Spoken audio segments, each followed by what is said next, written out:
Hi all, welcome to Exandway Learning. USS question പേപ്പറിൽ ഒരിക്കലും ഒഴിച്ചുകൂടാനാവാത്ത ഒരു ഏരിയയാണ് ആസിഡ്സ് ആൻഡ് ബേസസ് എന്നുള്ളത്. എന്തായാലും അത് വെച്ചുള്ള ഒന്നോ രണ്ടോ ക്വസ്റ്റ്യൻസ് നമുക്ക് 100% ഉറപ്പിക്കാൻ പറ്റും. സോ അതുകൊണ്ട് തന്നെ ഇന്നത്തെ നമ്മുടെ ഈ ഒരു ക്ലാസ് എന്ന് പറയുന്നത് വളരെ ഇമ്പോർട്ടൻ്റ് ആണ്. നമുക്ക് പ്രീവിയസ് ഇയറിലൊക്കെ വന്നിട്ടുള്ള പല ക്വസ്റ്റ്യൻസും അതേപോലെ ചോദിക്കാൻ സാധ്യതയുള്ള കുറച്ച് ക്വസ്റ്റ്യൻസ് ഒക്കെ എന്ത് ചെയ്യാം ഇന്ന് ഡിസ്കസ് ചെയ്യാം. അപ്പോൾ മക്കൾ എന്ത് ചെയ്യുക, ഓരോ ചോദ്യങ്ങളും കാണുമ്പോഴും വീഡിയോക്ക് ഒന്ന് പോസ് ചെയ്ത് അതിൻ്റെ ആൻസർ എന്ത് ചെയ്യുക ഒന്ന് കമൻറ്റ് ചെയ്യാം. Okay, yes. അപ്പോൾ ആസിഡ്സ് ആൻഡ് ബേസസ് എന്നുള്ളത് നമുക്ക് ചെറിയ ക്ലാസ് മുതൽ കേൾക്കുന്ന ഒരു സംഗതിയാണ്.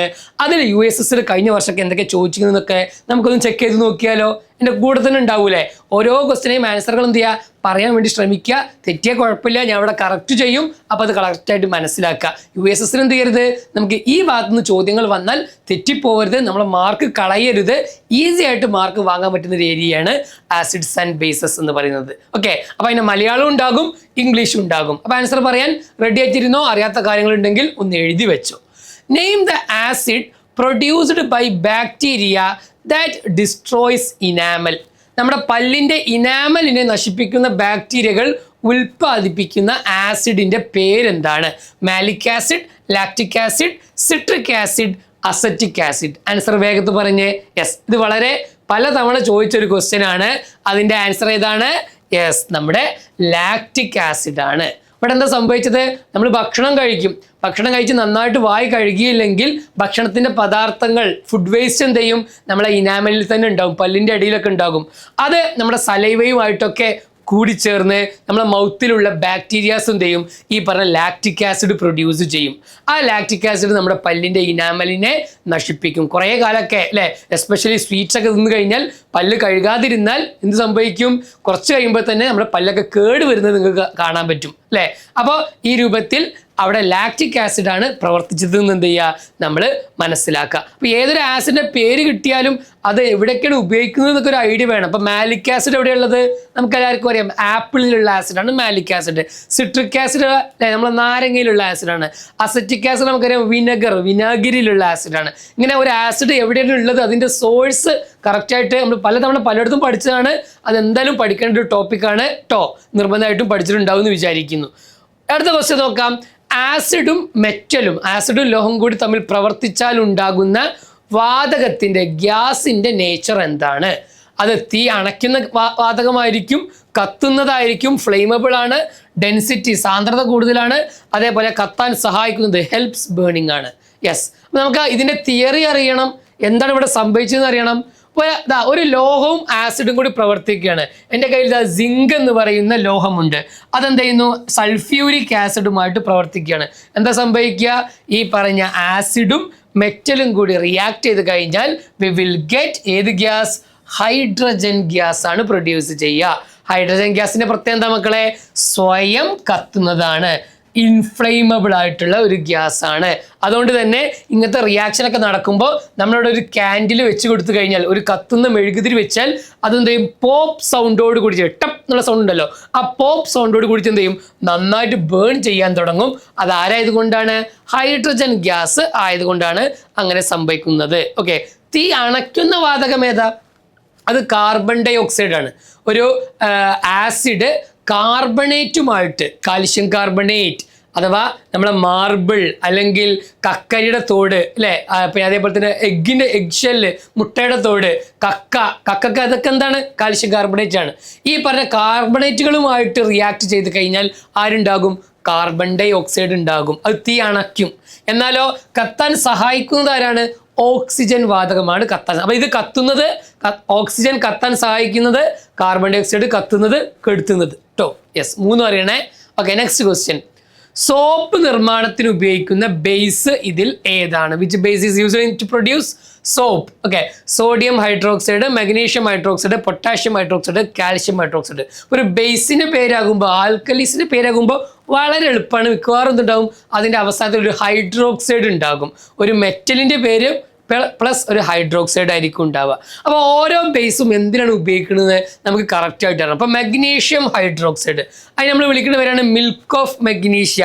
ഈ മിൽക്ക് ഓഫ് മഗ്നീഷ്യ എന്നൊക്കെ പറഞ്ഞാൽ ആന്റാസിഡ് ആയിട്ട് ഉപയോഗിക്കുന്ന വസ്തുവാണ്. നമ്മളെ വയറ്റിൽ അസിഡിറ്റി കൂടിക്കഴിഞ്ഞാൽ സ്റ്റൊമക്കിലേക്ക് എന്ത് ചെയ്യും, നമ്മൾ ഡോക്ടർമാർ നിർദ്ദേശിക്കുന്ന മരുന്നാണ് എന്ത്, ആന്റാസിഡ് എന്ന് പറയുന്നത്. ആ ആന്റാസിഡ് ആയിട്ട് ആര് ഉപയോഗിക്കും, മഗ്നീഷ്യം ഹൈഡ്രോക്സൈഡ് ഉപയോഗിക്കും. ഇനി സോഡിയം ഹൈഡ്രോക്സൈഡ് പൊതുവെ ഡിറ്റർജന്റ് ആയിട്ടാണ് എന്ത് ചെയ്യാറുള്ളത്, ഉപയോഗിക്കാറുള്ളത്. അമോണിയം ഹൈഡ്രോക്സൈഡ് നമ്മളെ ഈ പറഞ്ഞ വിൻഡോസ് ഒക്കെ ക്ലീൻ ചെയ്യാൻ വേണ്ടിയിട്ടുള്ള ക്ലീനിങ് ഏജന്റ് ആയിട്ടാണ് ammonium hydroxide. Calcium hydroxide lime water ആണ്, ചുണ്ണാമ്പ് വെള്ളം. നമ്മൾ നാരങ്ങ വെള്ളം എന്ന് പറയരുത് കേട്ടോ. ലൈം വാട്ടർ എന്ന് പറഞ്ഞാൽ കെമിസ്ട്രിക്കാർക്ക് ചുണ്ണാമ്പ് വെള്ളം എന്നാണ് നമ്മൾ പറയാറുള്ളത്. ആ ലൈം വാട്ടറിൽ എങ്ങനെ ഉണ്ടാവുക, കാൽഷ്യം ഓക്സൈഡ് അഥവാ കുമ്മായി ഉണ്ടല്ലോ ലൈം, ആ ലൈം നമ്മൾ വാട്ടറിൽ മിക്സ് ചെയ്താൽ ആരായി, കാൽഷ്യം ഓക്സൈഡ് വാട്ടറുമായിട്ട് റിയാക്ട് ചെയ്ത് കണ്ടാണ് കാൽഷ്യം ഹൈഡ്രോക്സൈഡ് ഉണ്ടാകുക, ചുണ്ണാമ്പ് വെള്ളം ഉണ്ടാവുക. ഇനി പൊട്ടാഷ്യം ഹൈഡ്രോക്സൈഡ് ഇപ്പം നേരം പറഞ്ഞു, that is the correct answer. So soap ഉണ്ടാക്കാൻ വേണ്ടി ഉപയോഗിക്കുന്നത് ആരാണ്, കാൽഷ്യം അല്ല, പൊട്ടാഷ്യം ഹൈഡ്രോക്സൈഡ് ആണ് എന്തിനു ഉപയോഗിക്കുക, സോപ്പ് നിർമ്മാണത്തിന് വേണ്ടിയിട്ട് ഉപയോഗിക്കുക. റെഡി? ഇനി ആസിഡ് നേർപ്പിക്കുമ്പോൾ നമ്മൾ എന്താണ് ചെയ്യേണ്ടത്, ഡൈല്യൂട്ട് ചെയ്യാൻ വേണ്ടിയിട്ട് നമ്മൾ എന്ത് ചെയ്യണം, വെള്ളം എടുത്തുകൊണ്ട് ആസിഡിലേക്ക് ഒഴിക്കണം, ആസിഡ് എടുത്തുകൊണ്ട് വെള്ളത്തിലേക്ക് ഒഴിക്കണം, രണ്ടും ഒരുമിച്ച് മറ്റൊരു പാത്രത്തിലേക്ക് ഒഴിക്കണം, ജലം ആസിഡിലേക്ക് തുള്ളി തുള്ളിയായിട്ട് ഒഴിക്കണം. ഏതാണ് കറക്റ്റ് ആൻസർ അറിയോ? ആസിഡും വാട്ടറും തമ്മിൽ എക്സോതെർമിക് റിയാക്ഷൻ ആണ്. എന്ന് പറഞ്ഞാൽ ഹീറ്റിനെ, താപത്തെ പുറത്തുവിടുന്ന താപമോചക പ്രവർത്തനമാണ്. അവിടെ നമ്മൾ നല്ല ശ്രദ്ധിച്ചു വേണം ചെയ്യാനേ. കുറച്ച് ആസിഡ് എടുത്തുകൊണ്ട് എന്ത് ചെയ്യുക, വാട്ടറിലേക്ക് മെല്ലെ മെല്ലെ ചേർത്ത് ഇളക്കാണ് വേണ്ടത്. ഓക്കെ, ആസിഡ് വെള്ളത്തിലേക്കാണ് ചേർക്കേണ്ടത്, വെള്ളം ആസിഡിലേക്ക് ചേർക്കരുത്. കരച്ചു കഴിഞ്ഞാൽ അവിടെ എന്തുണ്ട്, നമുക്ക് നെക്സ്റ്റ് ഒരു ക്വസ്റ്റ്യൻ ആയിട്ട് പഠിക്കാണ്ട്. വെള്ളം നമ്മൾ ആസിഡിലേക്ക് ഒഴിക്കുമ്പോൾ അവിടെ താപം എന്ത് ചെയ്യും, നന്നായിട്ട് എന്ത് ചെയ്യും, വികിരണം ചെയ്യും, പുറത്തേക്ക് വിടും. അപ്പോൾ വരുന്ന ഓരോ ആസിഡിനെയും വാട്ടർ എന്ത് ചെയ്യും, വരുന്ന ഓരോ വാട്ടറിനെയും ആസിഡ് അബ്സോർബ് ചെയ്യുകയും സ്വീകരിക്കുകയും എന്നിട്ട് എന്ത് ചെയ്യും, ഹീറ്റ് എനർജി പുറത്തു വിടുകയും ചെയ്യും. തിരിച്ചാണെങ്കിലോ അത്രയധികം താപത്തെ പുറത്തു വിടില്ല, കുറച്ചുകൂടി സേഫാണ്. ആസിഡ് എടുക്കുക, കാരണം വാട്ടറൊക്കെ വരുന്നത്, വാട്ടറിൽ എന്ത് ചെയ്യില്ല, മെല്ലെ മെല്ലെ ആസിഡ് വരുമ്പോൾ കുറഞ്ഞ അളവിലെ ഊർജ്ജം എന്ത് ചെയ്യുള്ളൂ, താപം പുറത്തു വിടുള്ളൂ കേട്ടോ. ഇതൊക്കെ കറക്റ്റായിട്ട് ചെയ്യണം. ലാബിൽ നിന്ന് ചെയ്തില്ലെങ്കിലേ എൻ്റെ കൈമൽ എപ്പോഴും ഉണ്ട് അടയാളം. ലാബിൽ നിന്ന് ഇത് ശ്രദ്ധിക്കാതെ ചെയ്താണ് ഇത് സംഭവിക്കും. ഈ പറഞ്ഞ രൂപത്തിൽ ഒരു പൊട്ടിത്തെറി ആയിരിക്കും ചിലപ്പോൾ ഉണ്ടാവുക. അപ്പം എന്താകും, കൈയൊക്കെ നാശാകും, നമ്മുടെ തൊലിയൊക്കെ പോകും. ഓക്കെ, ശ്രദ്ധിച്ച് കൈകാര്യം ചെയ്യണം കെമിസ്ട്രി ലാബിലൊക്കെ പോകുമ്പോൾ. ശരി, താഴെ പറയുന്നവയിൽ ശരിയായ പ്രസ്താവന, കറക്റ്റ് സ്റ്റേറ്റ്മെന്റ് ഏതാണ്? Acid and bases can be identify using universal indicator. അല്ലെ, സാർവിക സൂചകം ഉപയോഗിച്ചുകൊണ്ട് ആസിഡിനെയും ബേസിനെയും തിരിച്ചറിയാം. Is that correct? Yes, correct അല്ലേ? അല്ലേ, ഈ പറയുന്ന യൂണിവേഴ്സൽ ഇൻഡിക്കേറ്റർ ആ ഒരു പേപ്പർ വെച്ച് കണ്ട് ആസിഡാണോ ബേസ് ആണോ നമുക്ക് തിരിച്ചറിയാൻ പറ്റും. ചുവന്ന ലിറ്റ്മസ് ഉപയോഗിച്ച് ആസിഡിനെ തിരിച്ചറിയാം. ആണോ? ചുവന്ന ലിറ്റ്മസ് ഉപയോഗിച്ച് ആസിഡിനെ തിരിച്ചറിയാൻ പറ്റുമോ? പറ്റൂല. എന്തുകൊണ്ട്? റെഡ് ലിറ്റ്മസ് പേപ്പർ ആസിഡിൽ ഏത് കളർ തന്നെയാണ്? റെഡ് തന്നെയാണ് കാണിക്കുക. നീല ലിറ്റ്മസ് ഉപയോഗിച്ച് ബേസിൽ തിരിച്ചറിയാം പറ്റുമോ? ഇല്ല. ബ്ലൂ ലിറ്റ്മസ് ബേസിൽ അല്ലെങ്കിൽ ആൽക്കലിയിൽ വെച്ചാൽ ബ്ലൂ തന്നെയാണ് കാണിക്കുക, അപ്പോൾ പറ്റൂല. ഇനിയോ, നീല ചെമ്പരത്തി ഉപയോഗിച്ച് ബേസിനെ തിരിച്ചറിയാൻ പറ്റുമോ? പറ്റൂല.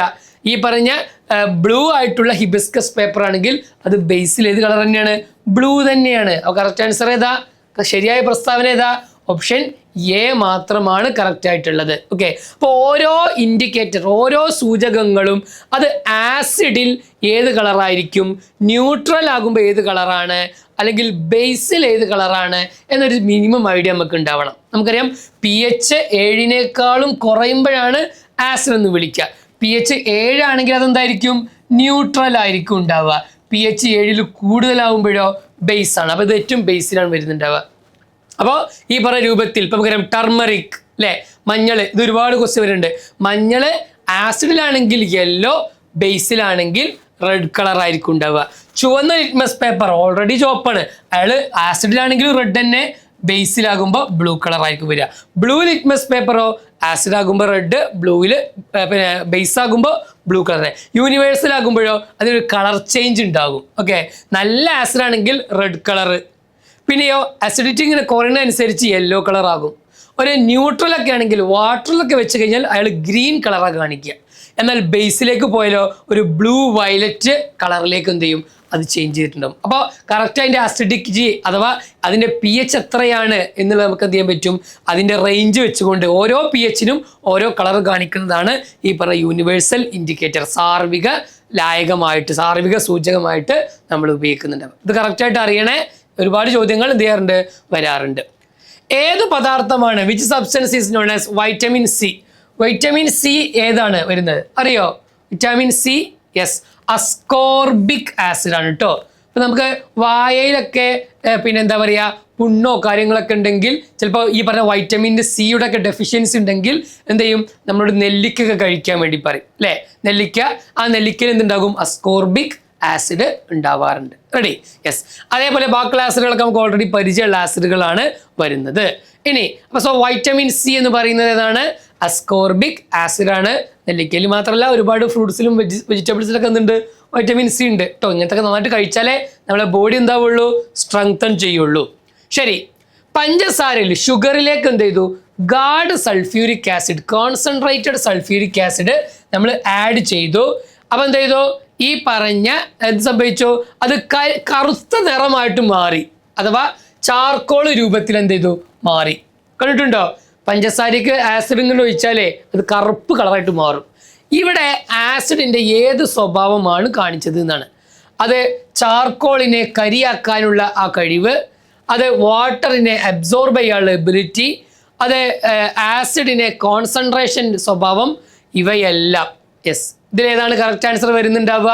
ഇതിൻ്റെ ആൻസർ നമ്മൾ നോക്കിക്കഴിഞ്ഞാൽ ഓപ്ഷൻ ബി ആണ് കറക്റ്റ് ആൻസർ എന്ന് കാണാൻ പറ്റും. കാരണം എന്താ വെച്ച് കഴിഞ്ഞാൽ ആസിഡിൻ്റെ സ്വഭാവം ഏത് സ്വഭാവത്തെയാണ് കാണിക്കുന്നതാണ്. എല്ലാ ആസിഡും ഇങ്ങനെ കരിയാക്കി മാറ്റുമോ, ഒരിക്കലും മാറ്റാൻ കഴിയൂല. ഓക്കെ, എല്ലാ ആസിഡും ഇതുപോലെ കരിയാക്കി മാറ്റാൻ കഴിയൂല.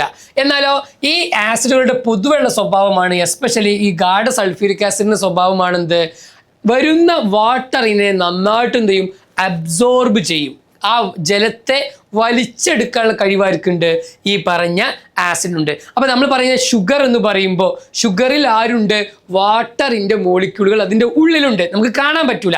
കെമിക്കലി കമ്പൈൻഡ് ആയിട്ടുള്ള വാട്ടർ മോളിക്യൂൾസ് അതിൻ്റെ ഉള്ളിലുണ്ട്. കാരണം ഈ പറഞ്ഞ രൂപത്തിൽ C12H22O11 ഇതാണ് ഷുഗർ, പഞ്ചസാരയുടെ തന്മാത്രയുടെ അതിൻ്റെ മോളിക്കുലാർ ഫോർമുല, തന്മാത്ര സൂത്രമായിട്ട് പറയാറുള്ളത്. അപ്പോൾ ഇതുകൊണ്ട് നിങ്ങൾ വാട്ടർ എന്ന് പറയുന്ന ആള് 2:1 2:1 എന്നുള്ള റേഷ്യോയിൽ അതിൽ വാട്ടർ ഉണ്ട്, നമുക്ക് കാണാൻ പറ്റില്ല എന്ന് മാത്രം. ഓക്കെ, ഇതെന്ത് ചെയ്യും, ഈ പറഞ്ഞ സൾഫ്യൂരിക് ആസിഡ് വലിച്ചെടുക്കും. എടാ ഇത് ഇവിടുന്ന് പോയാൽ പിന്നെ ആരാ ബാക്കി, കാർബൺ മാത്രം ബാക്കി അല്ലേ.